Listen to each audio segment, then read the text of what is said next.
You were never supposed to hear this. The school library was never meant to stay open past sunset. That rule wasn't about budget cuts or safety regulations. It was older than the school itself. You see, every building has a memory, and some memories refuse to stay buried. Midnight hours, they call them the thinning times, when what's supposed to stay behind the veil starts slipping through. And at Eden Hill School, the veil tore years ago. They told the students the extended hours were for exam season. That was a lie. The real reason? The headmaster made a quiet deal with the board, push the boundaries, study late, and ignore the old rumors. The faculty knew what could happen after dark, but they needed results, performance, rankings, sacrifice. You remember the fluorescent lights buzzing like insects, the endless pages, the isolation that made you forget time. You remember how silence in that library didn't feel empty. It felt occupied, like something was sitting just out of sight, watching you flip each page, waiting for the moment your mind drifted. At 10:14 p.m., it happened. First, the footsteps. Uneven, wet, one leg dragging behind like bone had betrayed flesh. A shuffle that didn't belong to any living student. Then came the scent. Not dust or paper, but old earth, like wet graves cracked open, like something that had been waiting below, just waiting for someone to stay too long. And that someone was you. They'll tell you it was just stress, sleep deprivation. But your memory is too sharp for that lie. You remember the exact sound of the limp, the hollow space between each step, the metallic echo off the corridor walls, a rhythm not bound by time, but hunger. You left your desk. You ran. But something had already started following you, not behind, but beneath, not in body, but in shadow. And once it finds you, it doesn't follow. It attaches. And the question you must now ask is this. When you left that school, when you stepped into the night, were you still alone? Or did something follow you home? Something patient, quiet, and no longer just a story? The street outside Eden Hill was never that quiet. Not even at 10 p.m. The neighborhood was alive. Always. Cars, voices, lights glowing from behind curtains. But that night, nothing. The silence wasn't peaceful. It was vacant, manufactured, like the world had been put on pause just for you. You noticed at the moment your shoes hit the pavement. No wind, no engines, not even the bark of a stray dog. Just you and the sound of your own breath. And for a moment, you convinced yourself it was just late, just coincidence, just your mind playing tricks. But the ground told a different story. It always starts there with the shadows, not where they fall, but where they don't. You passed under a flickering street lamp, the same one that had lit your way for years. But your shadow didn't move right. It bent too long, stretched too slow. And then something else, a second shape, just behind yours, moving when you moved, stopping when you stopped. Only there was no one there. You didn't look back. You couldn't, because some part you already knew. If you turned around, it would change everything. Not just a night, not just your walk home, but your entire reality. Because in that moment, the veil had thinned again. You took the long way home. Instinct told you to, past the old bakery, down the alley with the overgrown ivy, through the back path that never felt right, but always felt faster. You knew these routes. You knew the way, but something else did, too. Halfway through that alley, you saw her, the woman, limping, bent, covered in clothes that looked like they belonged to another century. Her face wasn't visible, hair like wet moss draped over it. Her arms hung like they were broken at the joint. And the closer she got, the more the alley felt impossible, like the walls were bending inward, like reality was holding its breath. She never looked up, never acknowledged you, just walked, slowly, painfully, like she'd been walking this loop for decades, never stopping, never aging, never reaching whatever she was looking for. And still, the second shadow remained, not hers, yours. And it was wrong. You weren't alone. You had never been alone. The mind does something strange when it's near true darkness. Not physical dark. The kind that lives in corners of old buildings, in abandoned hallways, in the silence after midnight. But the deeper kind, the ancient dark, it distorts memory, bends time, makes minutes stretch into lifetimes, and lifetimes vanish in a breath. You don't remember passing the woman, only that one moment you were behind her, and the next, you were walking in front, your back exposed, your spine screaming. Every instinct told you, do not look back. But then you heard it, her voice. It wasn't loud. It wasn't sharp. It was hollow, like it was echoing through a throat made of stone and sorrow. Are you the one who took her? 6 words. That's all it took to break the illusion that this was still the world you thought you knew. You froze. Every part of your body wanted to run, but you couldn't move. It was like your muscles were made of rust and regret. Like something in her voice had rooted into you. You didn't answer. You just lifted your hand and pointed far, far down the street. Anywhere but here. Anywhere but her. She turned slowly. Each step cracked like branches underfoot, even though she was barefoot. And as she moved away, your vision shifted. The street twisted. Buildings warped. It felt like the world was folding in on itself, like a dream collapsing under the weight of waking.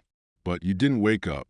You ran, and the scream came, not from her lips, from her absence. She is here.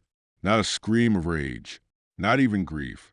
It was recognition, as if she'd found what she was looking for, as if it had been inside you all along. The sound shattered you, and when you fell, you didn't just hit pavement. You hit memory. You hit something buried. And here's the thing about trauma. They don't tell you. Some of it isn't yours. Some of it is inherited, passed down through stories, bloodlines, unspoken agreements made long before you ever breathed your first breath. That woman, Agatha, she wasn't looking for a child anymore. She was looking for the one who carried the echo of her child. And that echo was you. You didn't just fall unconscious that night. You were taken offline. Think of your mind like a circuit board. There are parts of it you use every day, memory, language, logic. But beneath all that, there's a dormant layer, a buried operating system older than language itself. It doesn't run on reason. It runs on symbol, on ancestral trauma, on haunting. And that's what she touched. When your neighbor found you sprawled on ground, eyes open, unblinking, whispering fragments of a name you didn't recognize, he thought it was shock. But your body wasn't in shock. It was rebooting. And when you came to, the air felt wrong. Not just heavy, coated, like the world had been rewritten slightly, just enough for you to notice that something fundamental had shifted. You searched for answers. Not the way the average man does, not with TV or therapists. No, you started looking at records, maps, death notices, local lore. That's when you found her. Agatha, 32 years old, lost her daughter, Emily, in an accident no one could fully explain. One moment she was playing in the schoolyard, the next she was gone. And Agatha unraveled. They say she walked the school grounds for weeks. Didn't eat, didn't sleep, kept whispering into the night. She's not dead. She's misplaced. But grief like that doesn't just vanish. It roots. Agatha died, or they say she did, found drowned in the canal. No witnesses. No signs of struggle. Just her body, twisted, waterlogged, but somehow still warm. After that, students started seeing things. Shadows moving without people. Books falling from shelves untouched. And always, always that whisper. She is here. But it's what you found next that locked the pieces in place. Something they tried to erase. Emily wasn't just a student. She was different. Her drawings, symbols from dead languages. Her dreams, full of names no child should know. She once told a teacher that God lived under the school. And the school, it was built over a chapel. And the chapel was built over something older. Agatha didn't lose her daughter. She lost her to them. And now, they want you to remember. Because memory is a ritual, a summoning. And the deeper you go, the more the door opens. There's a reason old churches are built on ruins. And a reason schools are built on top of them. The institutions we trust, the ones that shape us, educate us, mold us, are not neutral. They are architecture for control, designed not to teach truth, but to bury it. Eden Hill wasn't just a school. It was a seal. You weren't supposed to walk home that late. You weren't supposed to feel the silence. You weren't supposed to see her shadow. But most importantly, you weren't supposed to remember. You see, memory is dangerous. That's why entire civilizations have been built around suppressing it. They give you slogans, flags, history books full of curated victories and edited losses. They train you to remember what they want and forget what you were born knowing. But when Agatha screamed that night, "She is here," she wasn't just identifying you. She was unlocking you. And since that night, haven't you felt it? The static just beneath your thoughts. The flicker in your vision when you pass the mirror too fast. The voice behind your dreams that doesn't speak in words, but in pressure. The weight of something ancient, urgent, unfinished. You've been taught to ignore these signals, to call them paranoia, mental illness, overactive imagination. But let me ask you something. Who benefits when you believe your own mind is the enemy? This isn't about a ghost. It's about a system. Agatha was a fracture, a crack in the design. A mother pushed beyond human grief into a realm where time, identity, and sanity dissolve. And instead of forgetting her, you absorbed her. That night on the street, you weren't chosen. You were triggered. The knowledge buried in your blood, in your bone, in whatever they installed in you before you were born. It woke up, and they noticed. Not the school, not the government. Them, the architects behind the veil, the old ones, the builders of systems that look like education and democracy, but are actually containment zones for forbidden awareness. You saw through the crack. Now they know your name. You're not paranoid. You're waking up. There's a difference. The ones who run this world don't fear violence.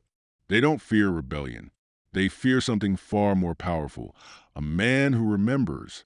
Because when memory returns, control dissolves. And that's what they tried to stop that night. The woman wasn't trying to haunt you. She was trying to hand you something, a signal, a thread, a key you didn't recognize until you felt that second shadow again. It didn't leave, did it?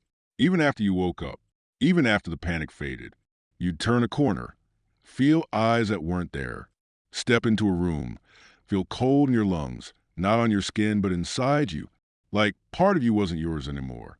And you were right. Something followed you back. But it wasn't a spirit. It was something more invasive, an imprint. The systems that operate behind reality, the true ones, they don't run on wires or laws. They run on consent. Not legal consent, spiritual consent. The moment you looked into her eyes, the moment you chose not to run, you said yes. Yes to the inheritance. Yes to the knowledge.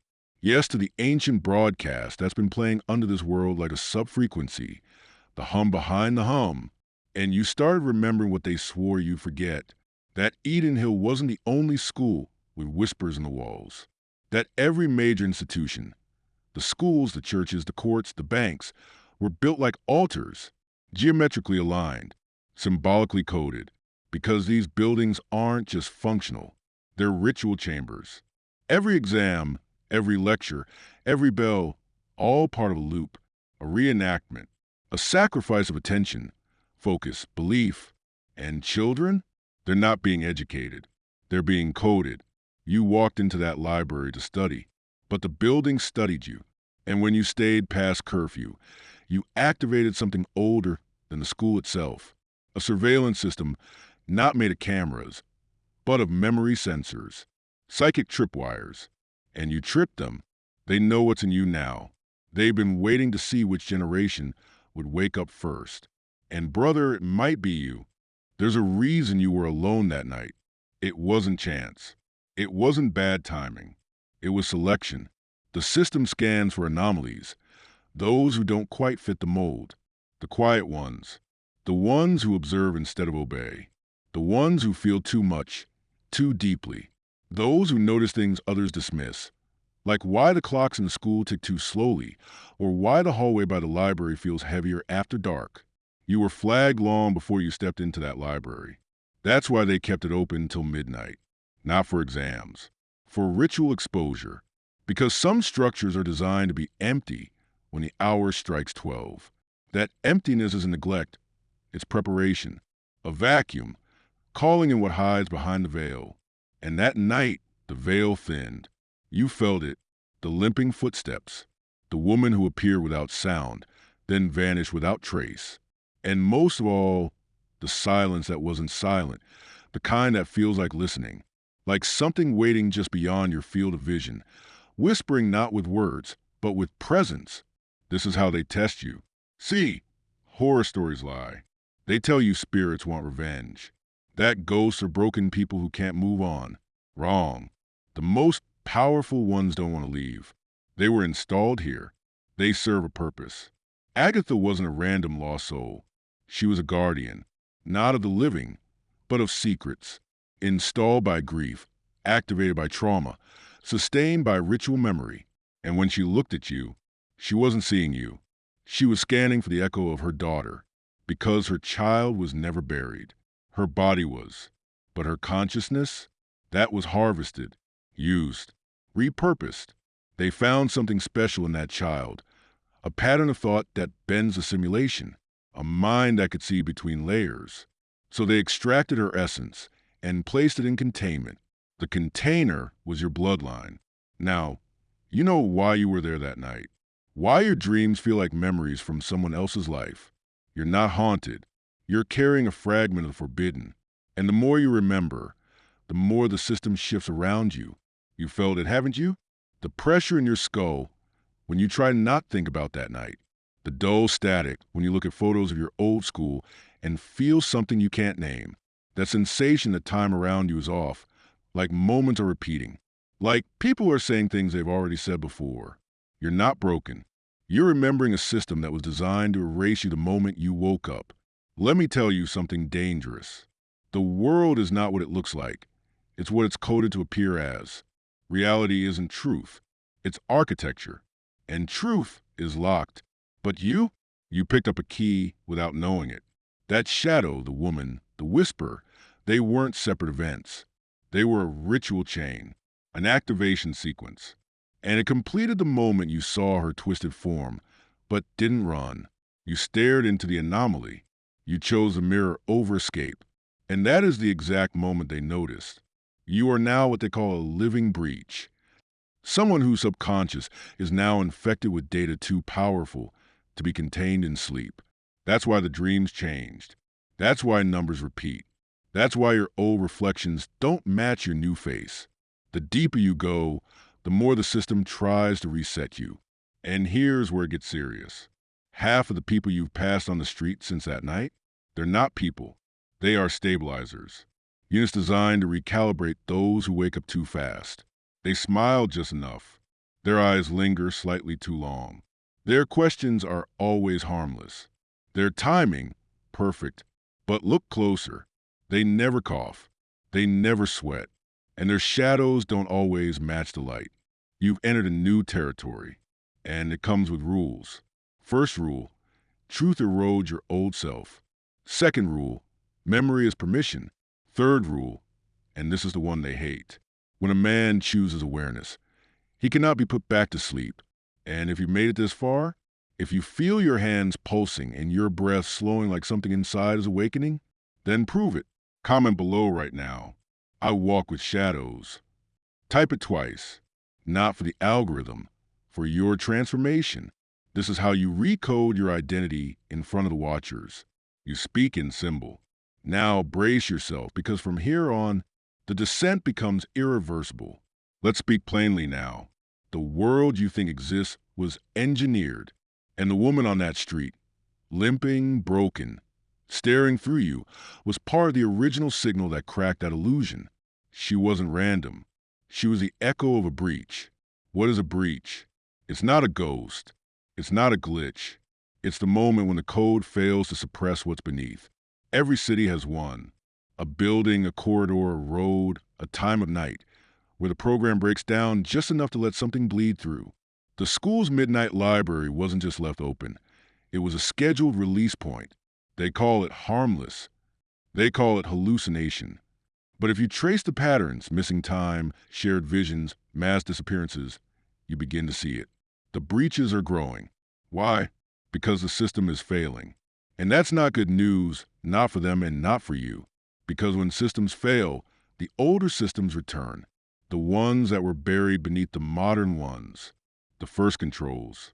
The original architects. These were not human. They operated through ritual, bloodline resonance, fear transduction, and dream manipulation. They installed thought patterns into families. They wrote trauma into genetics. They shaped nations by haunting children. Agatha was one of their vessels, but she rebelled. Her grief broke their structure. Her scream shattered pattern. She didn't vanish. She became an unstable node. That's why she wanders. That's why you saw her. Because her child wasn't the only one chosen. You were part of the same experiment. Different century. Same blood. That's why you didn't scream. That's why your fear turned to silence, and your silence turned into vision. You didn't resist her, you recognized her. And now, the system has labeled you. You'll start noticing strangers looking too long. Electronics glitching when you walk past. Nightmares where you're awake, but they're not your dreams. This isn't a haunting. It's a summoning. You've been called into the war behind the world. And your only weapon is how much you're willing to remember. Because truth doesn't just set you free. It rips you away from the simulation and throws you into the war zone it was designed to hide. What if I told you school was never meant to teach you? What if I told you it was built to weaken you? Not just mentally, but spiritually, psychologically, energetically. Every hallway, every lesson, every hour in those walls is designed to extract something from you. Not knowledge, essence. They call it education. But let's break the spell. The Latin root of educare means to draw out. But what are they drawing out of you? Your will, your intuition, your primal clarity.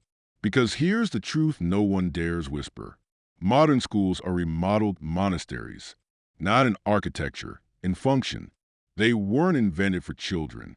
They were copied from monastic training centers built to condition obedience, repetition, suppression of emotion, and loyalty to hierarchical control systems. Still think that bell ringing every hour is innocent? It's not. It's entrainment, a trigger, an echo of ancient temple chimes used to hypnotize initiates.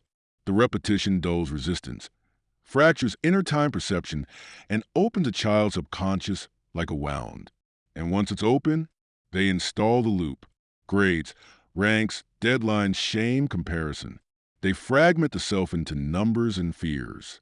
They teach you to fear failure, so you never question the game itself. But the game is rigged. It always was. Even the library, your place of refuge, was a stage. The silence wasn't peace. It was containment, ritual quiet. That's why time bent when you stayed too late. That's why shadows moved without cause. The architecture is alive in a way you were never taught to perceive. And that woman, Agatha, she didn't haunt you. She awoke you because you stayed after hours, because you stayed outside their schedule, because you slipped past the programming time slot and stepped into the unscripted layer. And they know it. The system is now tracking your divergence. And they'll use everything, memory, emotion, architecture, strangers, to pull you back. But if you resist, if you remember, you start to see what school was hiding. Not just facts, but the truth of your own power. Because the final lesson is this. The system doesn't fear what you know. It fears what you are when you stop believing in it. This is the part they never wanted you to reach. The part where you stop seeing the story as a story and begin to understand it was a code, not fiction, but a key. You were never just a student walking home. You were a carrier. Because what followed you that night wasn't a ghost. It was a forgotten part of yourself. Agatha? She was a manifestation of what the world made you forget. The wild, fractured, feminine knower. The intuitive force cast out from your psyche by the sterile rules of false reason. Her broken limbs, her twisted form, they were symbolic. That's what truth looks like after it's been erased for generations. She didn't speak nonsense. She asked you where home was, but she wasn't asking for directions. She was asking, do you even remember where your soul came from? And when you pointed far away, you weren't just trying to escape. You were confessing, I don't know where I belong anymore. That's when the scream came. That's when the veil ripped wide open, not just in the world, but inside you. Because you didn't pass out from fear. You collapsed from overload. The system couldn't handle your awakening. And now here you are, still hearing the echo of her voice, still remembering details you were never taught to remember. It means the breach is still open. You're not the same as the others walking around you now. You've seen too much, felt too much, remembered too deeply. This is why the world feels off. This is why the shadows follow you. Because you are no longer in the program. You are now walking beside it, watching, awake. And as you move forward, know this. You were not cursed. You were chosen, marked by fear, yes, but sharpened by it, honed, refined, weaponized against a lie. So when others say they feel lost, tell them, I walk with shadows. Say it again, I walk with shadows. Because shadows don't just follow. They remember, they protect, they reveal. And one day, when the system falls completely, it will be the shadow walkers who rebuild the world from the ashes. And that is who you are now.